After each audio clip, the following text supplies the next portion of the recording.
Saudara, pemerintah memastikan kenaikan PPN 12% berlaku 2025. Apakah kelas menengah sedang menjadi rebutan antara daya beli dan biaya program prioritas Presiden Prabowo? Sudah bergabung Guru Besar Universitas Ekonomi, Fakultas Ekonomi, Guru Besar Fakultas Ekonomi dan Bisnis Universitas Indonesia, Profesor Teresa Aulia Valianti. Selamat pagi, Prof. Apa kabar? Iya pagi, selamat pagi Mbak Asri, selamat pagi pemirsa Kompas TV semua. Ya, Prof. Berapa besar kenaikan PPN ini berkontribusi terhadap penerimaan negara? Ya perkiraan di angka 70 sampai 80 triliun.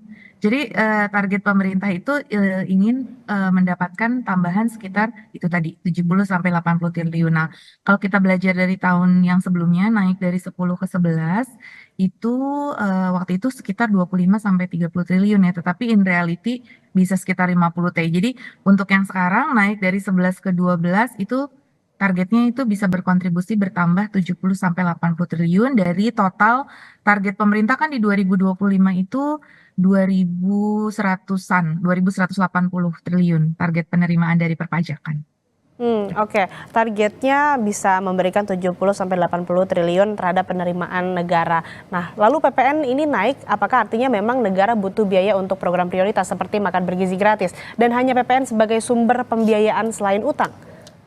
Tentu banyak hal pajak penerimaan pajak kita tuh macam-macam ya. Selain PPN kan ada PPH. Justru PPH itu selama ini menopang lebih besar ya. Kalau kita lihat di data 2023 itu kan 1000 triliun dari PPH, 750-an dari PPN, dari cukai dan ya dari cukai sekitar 221 T, biaya masuk 60 T, biaya keluar 13 T, PNBP 600 T.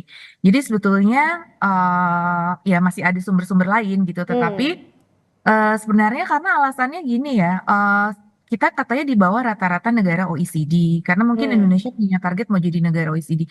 Nah, rata-rata OECD itu adalah 15%. Jadi Hmm. PPN-nya ya rata-rata dan kita tuh termasuk katanya dibandingkan negara ASEAN lain itu kita tuh termasuk rendah seperti itu. Nah, tapi mungkin perlu diketahui bersama bahwa karena sektor informal kita tuh sangat tinggi ya, beda dengan negara lain. Jadi dengan kondisi informality masyarakat yang sangat tinggi, kemampuan atau masyarakat dalam membayar PPN ini menjadi bisa nggak apple to apple gitu ya. Jadi artinya bahwa mungkin banyak hal yang harus diperbaiki dari ekonomi kita ya, di mana maksudnya gini, kan kalau sektor informal tinggi, masyarakat tuh lebih rentan, lebih fragile, pendapatannya lebih volatile. Nah, di negara lain yang rata-rata OECD itu 15%, pendapatannya dan kesejahteraan serta pelayanan publiknya itu lebih baik gitu. Nah, Hmm. fasilitas publiknya juga lebih baik. Jadi, dan nggak banyak pungli-pungli, misalkan kayak gitu. Beban hidup masyarakat tidak banyak gitu. Nah, kalau kita dengan PPN bertambah ini, tapi banyak pungli, banyak iuran-iuran yang harus dibayar, kemudian juga fasilitas publiknya kurang memadai. Nah, itu yang nggak apple to apple-nya di situ mungkin yang perlu dikaji oleh pemerintah lebih jauh. Dan sebenarnya ada pendapatan lain yang bisa digenjot yaitu PPH, terutama PPH untuk Hmm. atas ya, yang mungkin itu masih bisa kita tingkatkan, yang belum optimal seperti itu. Jadi masih banyak tax avoidance, tax evasion yang bisa kita kejar dulu gitu. Nah, tapi kan kita lebih ya mungkin tadi ya karena ada target-target yang ingin dicapai oleh pemerintah tadi. Jadi mungkin yang perlu dikaji sebetulnya itu pendapatan lain kan mau ditingkatkan gitu. Terutama yang ini baru-baru ini juga akan keluar RUU teks sedang digodok RUU teks amnesti jilid 3. Nah, itu kan sebetulnya nanti ada tambahan pendapatan Hmm. juga. Jadi apakah nggak wise juga kalau kita review? Maksudnya kalau bersamaan nanti ada jadi tax amnesty dan sebagainya, apakah masih perlu kenaikan PPN ini? Karena tadi kondisi masyarakat dengan IKK yang turun, walaupun masih optimis ya, indeks penjualan retail yang turun. Jadi indeks-indeks ini sudah PMI kita turun. Jadi apa?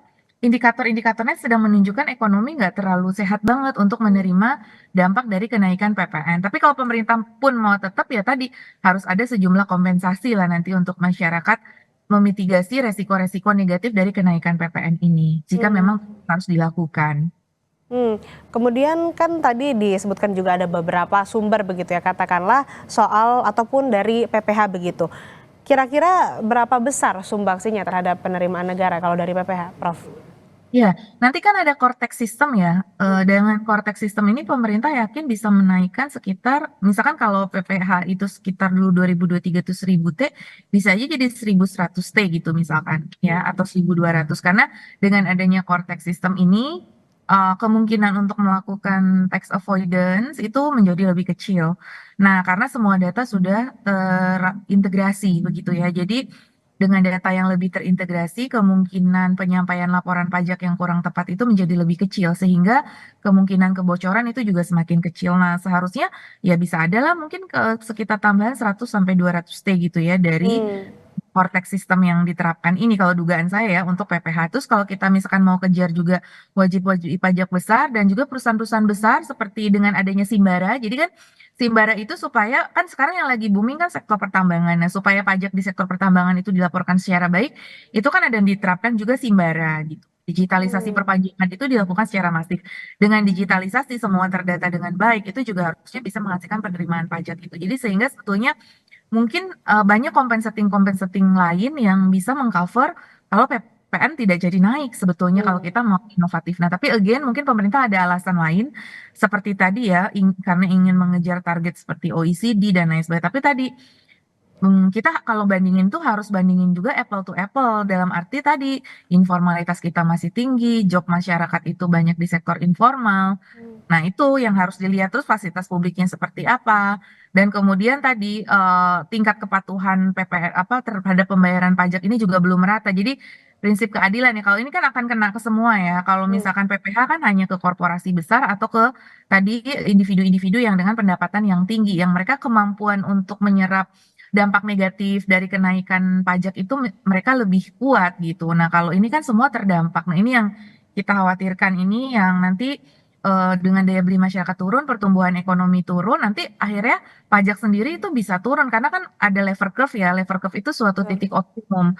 Kalau udah melewati titik optimum, kenaikan tarif itu bukan akan menaikkan pendapatan seperti itu. Nah, itu sudah dikaji belum bahwa kita tuh memang masih pada suboptimal level. Jadi kita masih bisa menaikkan tarif tanpa akan menurunkan value-nya gitu, penerimaan pajaknya itu karena ada dampak negatif tadi kan gitu. Nah, itu apakah sudah Hmm. dikaji lebih lanjut gitu. Dari 10 ke 11, 11 ke 12. Ini kan baru kemarin lah ya kita menaikkan. Mungkin 12 itu Hmm. nanti ketika ekonomi kita sudah membaik, sudah mencapai pertumbuhan yang baik, barulah bisa diterapkan 12. Kalau menurut saya sih ditunda 1 tahun mungkin masih bisa Hmm. ya. Nanti sampai menunggu keadaan membaik sambil kita perbaiki growth ekonomi kita dan kesiapan masyarakat seperti itu. Baiknya kenaikan PPN 12% atau 1 persen poin ini ditunda setahun begitu ya, Prof. Tapi Ya, ini apalagi kalau sebetulnya, teks amnesti hmm, jadi gitu. Maksudnya karena dengan adanya itu kalau teks amnesti jadi kan bisa menambah 100 T itu hmm, bisa kenaikan ini dan kalau teks amnesti kan dampaknya nggak akan semasif dari PPN.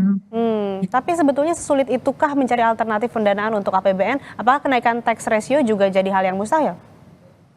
Ya, karena target tax ratio itu memang tinggi sekali ya. Tapi kan di sini pemerintah juga punya pendapatan lain. Tadi seperti disampaikan juga PNBP, misalkan penerimaan negara bukan pajak. Nah, PNBP itu sebetulnya masih banyak potensinya juga gitu. Jadi kita bisa genjot. Nah, apalagi nanti dengan ada tax amnesty again, itu kita sebetulnya masih bisa ya banyak dan kan emang seperti Pak Presiden Prabowo sampaikan bahwa sebetulnya dana orang-orang luar itu apa dana orang Indonesia di luar itu masih banyak. Nah, kalau itu bisa ditarik melalui tax amnesty, wah itu luar biasa gitu. Itu tanpa menyusahkan masyarakat-masyarakat kecil gitu. Jadi itu yang maksudnya supaya ini ya prinsip keadilan ya dalam arti bahwa yaitu.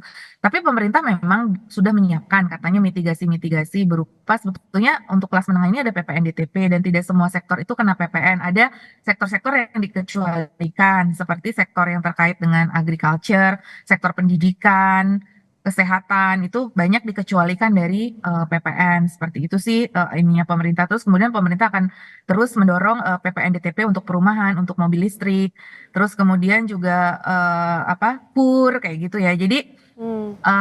ada fasilitas apa ya dukungan dari fiskal juga untuk kelas menengah itu disampaikan oleh pemerintah Hmm. gitu kan kalau itu belum tentu semua dapat tapi kalau PPN itu semua akan terkena nah itu masalahnya jadi itu Hmm. ya secara distribution impact-nya itu akan lebih worse gitu kalau untuk PPN. Makanya kalau bisa itu terakhir sih kalau menurut saya sih menunggu kita kondisi stabil dulu gitu ya. Tapi kan again pemerintah mungkin ada pertimbangannya selama itu didukung oleh kajian dan kemudian ada kompensasi untuk menjaga kelas menengah ini gitu ya. Jangan sampai juga ini menimbulkan keresahan di masyarakat seperti itu. Di tengah kita sekarang ada gelombang PHK dan lain sebagainya. Tentu kenaikan PPN ini jangan sampai menjadi ya apa ya fireback kepada kita gitu. Jadi tahu-tahu nanti kenaikan pajaknya tidak 70 sampai 80 triliun karena tadi ada efek negatif dari penurunan konsumsi Hmm, ataupun peningkatan inflasi. Karena pemerintah sebetulnya sudah bikin simulasi juga kalau tidak salah ataupun beberapa penelitian dampak ke inflasi itu akan naik 0,3 sampai 0,5. Nah, padahal hmm, ini Trump terpilih, dengan Trump terpilih itu kemungkinan harga minyak naik. hmm, Tren geopolitik di Timur Tengah akan lebih memanas, perang dagang akan lebih tinggi, tarif akan lebih tinggi. Nah, itu kecenderungan harga-harga akan naik, inflasi jadi oke, lebih naik. Nah, ditambah dengan inflasi PPN. Nah, berapa inflasi yang nanti harus ditanggung oleh masyarakat itu juga oke. ya menjadi semakin bertambah lah beban itu. Jadi kalau menurut saya sih kalau ada yang lain, PPh dulu dan lain sebagainya, Hmm, tapi PPN juga sebetulnya ada ruang lagi, bukan hmm, cuma di baik. tarif, Hmm, yaitu di basis PPN-nya itu sendiri. Jadi masih hmm, banyak yang belum terdata di dalam oke, data Prof. PPN. Jadi, tidak semua toko atau warung misalkan membayar PPN menjadi PKP. Nah, itu sebetulnya masih banyak ruang di situ yang belum. Baik. Jadi tanpa Hmm, harus menaikkan tarif, ada effort, tax hmm, effort dulu yang harus kita kerjakan. Nah, itu sebenarnya masih bisa gitu loh, baik. tanpa Baik. menaikkan tarif seharusnya. Baik, terakhir Prof, penegasan dan singkat saja. Katakanlah jika PPN 12% ini sudah tidak bisa ditawar, apa kompensasi buat kelas menengah? Misalnya mungkin penundaan pembatasan Pertalite atau justru menahan kenaikan harga BBM maupun subsidi gas. Ya itu tentu yang diharapkan masyarakat ya, karena ini pemerintah mau berbarengan nih, subsidi BBM dikurangin, ini. Jadi, tapi ya karena memang benar subsidi BBM ini banyak dinikmati oleh kelas menengah ya berdasarkan hasil penelitian juga. Jadi ya sebetulnya kalau subsidi BBM nggak jadi naik, nggak jadi dipangkas gitu ya, artinya pembatasannya juga tidak terlalu ketat. Nah itu masyarakat sebetulnya lebih bisa terbantu ya dengan adanya itu gitu. Dan kemudian pemerintah juga menyiapkan tadi kur, ya kemudian ya dengan makan bergizi gratis diharapkan ada menyasar ke kelas menengah juga sehingga mengurangi beban dari ya misalkan biaya untuk makan putra-putri dan lain sebagainya itu bisa terbantu misalkan dari makan bergizi gratis itu gitu ya di sekolah. Nah, itu apabila ya itu dan kemudian PPNDTP untuk sektor properti dan listrik ini juga diharapkan bisa menjadi compensating gitu untuk kelas Baik. menengah sendiri dan juga nanti dibantu dari moneternya penurunan suku bunga.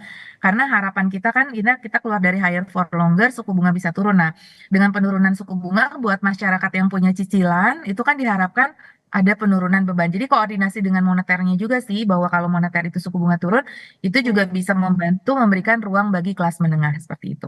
Baik, dengan kenaikan PPN 12% ini harapannya diterapkan sebijak mungkin karena kita ketahui juga ini kan berdampak kepada seluruh lapisan masyarakat termasuk kelas menengah yang punya peran besar dalam pertumbuhan ekonomi. Terima kasih Profesor Telisa Aulia Valianti telah bergabung bersama kami di Kompas TV di Kompas Bisnis. Sehat selalu Prof.